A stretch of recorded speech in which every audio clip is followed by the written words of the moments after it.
Stambhampalli bridge పనులను వెంటనే పునరుద్ధరించాలి. మండల సిపిఎం పార్టీ డిమాండ్.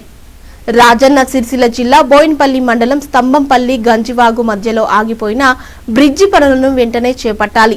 కాంట్రాక్టర్ చేసిన తప్పిదానికి సామాన్య ప్రజానికాన్ని మరియు ప్రయాణికులను ఇబ్బంది పెట్టడం అనేది ఏమాత్రం కూడా ఈ ప్రభుత్వానికి, ఈ రెండు నియోజకవర్గాల ఎమ్మెల్యేలకు సమంజసమైన విషయం కాదని సిపిఎం పార్టీ తెలియజేస్తూ, యుద్ధ ప్రతిపాదికన ఈ బ్రిడ్జి పనులు చేపట్టకపోతే పెద్ద ఎత్తున ప్రజలు కూడగట్టుకొని ఆందోళన కార్యక్రమం నిర్వహిస్తామని తెలియజేస్తూ, ఇప్పటికైనా ప్రభుత్వం మేలుకొని ప్రయాణికులను ఇబ్బంది పెట్టకుండా బ్రిడ్జి నిర్మాణ పనులు పునరుద్ధరించాలని బోయిన్పల్లి మండలం సిపిఎం పార్టీ శాఖ పత్రికాముఖంగా డిమాండ్ చేస్తుంది.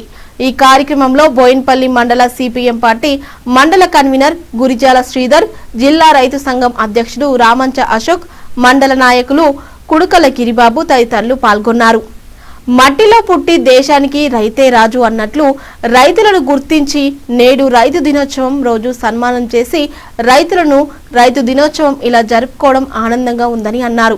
రాజన్న సిరిసిల్ల జిల్లా బోయిన్పల్లి మండలం స్తంభంపల్లి గ్రామంలో గంజివాగు వద్ద బ్రిడ్జి నిర్మాణ పనులు చాలా రోజుల నుంచి అస్తవ్యస్తంగా మారిపోయి బ్రిడ్జి పనులు అనేది ఆగిపోవడం వల్ల సిపిఎం పార్టీ నుంచి గురిజాల శ్రీధర్ అని చెప్పి వాళ్ళు ఈరోజు రోడ్డు మీద బైఠాయించి నిరసన వ్యక్తం చేయడం జరిగింది. ఎందుకోసం అనేది వాళ్ళని అడిగి తెలుసుకుందాం.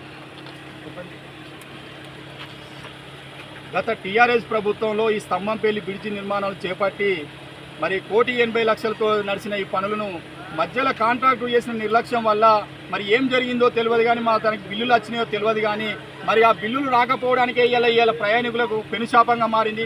మరి గత ప్రభుత్వం సక్రమంగా బిల్లులు చెల్లించినప్పటికీ మరి మధ్యలో అనివార్య కారణాల వల్ల మళ్ళీ నూతనంగా కాంగ్రెస్ ప్రభుత్వం ఏర్పడిన నుంచి కూడా ఇప్పటికి 2 సంవత్సరాల నుంచి బ్రిడ్జి నిర్మాణం చేపట్టకపోవడం వల్ల ఎవడో చేసిన పాపానికి ఇలా సామాన్య ప్రజానికాన్ని ప్రయాణికులను తీవ్ర ఇబ్బందులకు గురి చేసుడు మాత్రం ఈ ప్రభుత్వానికి ఎంత మాత్రం కరెక్ట్ కాదు. బేషరతుగా ఈ బ్రిడ్జి నిర్మాణాలు చేపట్టాలి. మరి వానాకాలం పోయి ఇప్పుడు 3 నెలలుగా వస్తున్నా కూడా, మరి ఇప్పుడు చలికాలం వచ్చి 3 నెలలు, మరో 3 నెలలు అయితే ఎండాకాలం పోయి మళ్ళీ వానాకాలం సమీపిస్తున్నా కూడా మరి ఇక్కడ ఉన్న 2 నియోజకవర్గ ఎమ్మెల్యేలు, ఇక్కడ గౌరవనీయులు వేములవాడ ఎమ్మెల్యే ఆది శ్రీనివాస్ గారు ఉన్నారు, ఇక్కడ చుప్పదండి ఎమ్మెల్యే మేడిపల్లి సత్యం గారు కూడా, అధికార పార్టీకి చెందిన 2 ఎమ్మెల్యేలు ఉండి కూడా ఈ యొక్క చిన్న బ్రిడ్జి నిర్మాణం చేపట్టకపోవడం అనేది ఇలా ప్రభుత్వానికి సిగ్గుచేటుగా అని చెప్పి మేము సిపిఎం పార్టీగా భావిస్తున్నాం. బేషరతుగా ఈ బ్రిడ్జి నిర్మాణం చేపట్టాలని చెప్పి ఈరోజు బోయిన్పల్లి మండలం స్తంభంపల్లి బ్రిడ్జి వద్ద సిపిఎం పార్టీ ఆధ్వర్యంలో ఈ ప్రభుత్వానికి బుద్ధి వచ్చే విధంగా మరి కళ్ళు తెరుచుకోవాలని చెప్పి, మరి ప్రయాణికులు తీవ్ర ఇబ్బందులు కలుగుతున్నాయి చెప్పి మరి ప్రభుత్వం ఒకసారి ఆలోచించాలి. మరి ఇలా 2 ఎమ్మెల్యేలు ఏం పని చేస్తున్నారు? మరి ఇక్కడ ఉన్న పాలక వర్గాలు కానీ కాంగ్రెస్ పార్టీ నాయకులు కానీ మరి ఇలా సామాన్య ప్రజానీకం ఇబ్బంది పడుతుంటే మరి ఇలా ఈ పాలకులకు కంటికి కనబడతలేదని చెప్పి ఇలా సిపిఎం పార్టీగా ఇలా ఎమ్మెల్యే గారిని 2 కాన్స్టిట్యూషన్ ఉన్నటువంటి నియోజకవర్గ ఎమ్మెల్యేలు 2ని అడగడం జరుగుతుంది. దయచేసి ఒకసారి అర్థం చేసుకొని మరి కాంట్రాక్టర్ ఏదైనా పొరపాటు చేస్తే అతని బ్లాక్ లిస్ట్లో పెట్టి మళ్ళీ అతని కాంట్రాక్టర్ రాకుండా చేయాలి, కానీ మళ్ళీ కొత్త కాంట్రాక్టర్ ఇచ్చైనా కానీ పనులు చేపట్టాలి, కానీ మరి ఇలా ప్రయాణికులను ఇబ్బంది పెట్టడం మాత్రం ఈ ఎంత మాత్రం సమంజసం కాదని చెప్పి సిపిఎం పార్టీగా భావిస్తున్నాం. అది కూడా మరి ప్రభుత్వం పునరాలోచించుకోవాలని చెప్పి ఈరోజు సిపిఎం పార్టీ ఆధ్వర్యంలో రోడ్డు బైఠాయింపు కార్యక్రమానికి పిలుపునివ్వడం జరిగింది.